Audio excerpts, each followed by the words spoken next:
USA versus Pakistan மேட்ச்சில் பார்த்தீங்கன்னா USA வேறு லெவலான வெற்றியை பதிவு பண்ணியிருக்காங்க. சூப்பர் ஓவர் போச்சு. மேட்ச் பார்க்கவே ரொம்ப இன்ட்ரெஸ்டாக இருந்துங்க. அதாவது இதுக்கு முன்னே நடந்த ஐபிஎல் மேட்ச் எல்லாம் ஐபிஎல்னு வருது.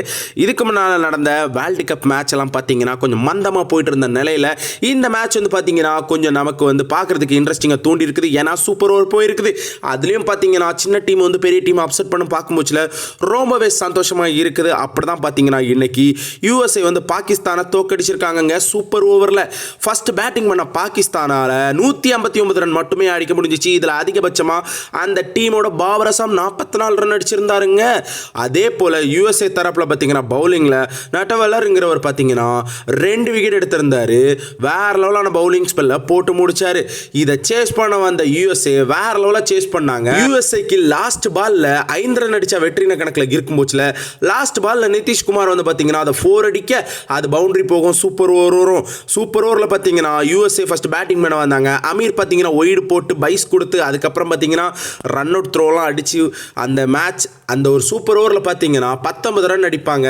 இதை சேஸ் பண்ண வந்த பாகிஸ்தானால் பெருசாக எதுவுமே பண்ண முடியல. தோல்வியை சந்திச்சிட்டாங்க. USA வேற லெவலான சம்பவம் பண்ணிட்டாங்க. அது மட்டும் இல்லாமல் பார்த்தீங்கன்னா இந்த மேட்ச்சில் என்ன டிஃபரன்ஸ் பார்த்தீங்கன்னா பாகிஸ்தானோட ஃபீல்டிங் தான் ரொம்பவே டிஃபரன்ஸாக இருந்துச்சு. USA கைக்கு வரக்கூடிய கேட்சை கூட வராத கேட்சை கூட ட்ரை பண்ணி பிடிச்சாங்க.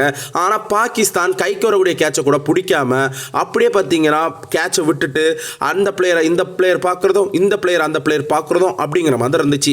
பாபர் அசாம் மட்டும் ஒன்றுமே பண்ண முடியாது. எல்லாரும் கொஞ்சம் கான்ட்ரிபியூட் பண்ணியிருக்கணும். ஆனால் பாபர் அசாம் பேட்டியில் என்ன சொன்னார்னா நான் கொஞ்சம் டிசப்பாயின்மெண்ட்டாக தான் இருக்கேன் அப்படின்னு சொல்லியிருக்காரு. இருந்தாலும் பார்க்கலாம் என்ன மேட்சஸ் இருக்குது. ஆனால் USAயோட ஃபீல்டிங் அல்டிமேட்டாக இருந்துச்சு. ஒன்ஸ் அகேன் ஸ்டீவன் டேலர் வேற லெவலாக கேட்ச் பிடிச்சாரு. இந்த டீமோட மோகன் பட்டேல் கேப்டன் அவர் என்ன சொல்லியிருந்தாருன்னா எங்களுக்கு 30லேருந்து 40 நிமிஷம் ஒரு குட் கிரிக்கெட் கிடச்சுன்னா நாங்கள் பாகிஸ்தானை தோக்கடிப்போம் அப்படின்னாங்க. அதே போல் பாகிஸ்தானோட பவர் பிளேலே பாகிஸ்தானை தோக்கடிச்சிட்டாங்க. Well done boys.